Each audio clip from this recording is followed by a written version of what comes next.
الورقة والقلم سحر وعلاج لحاجات كتيرة قوي في حياتنا.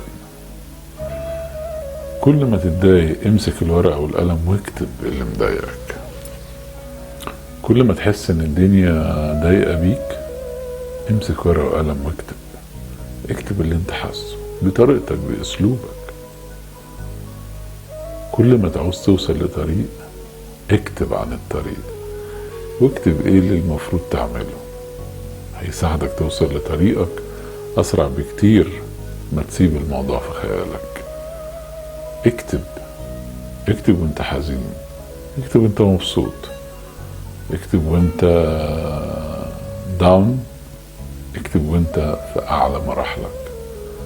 الكتابة سر كبير جدا من الانتصارات النفسية والعملية اللي ممكن تحصل لنا.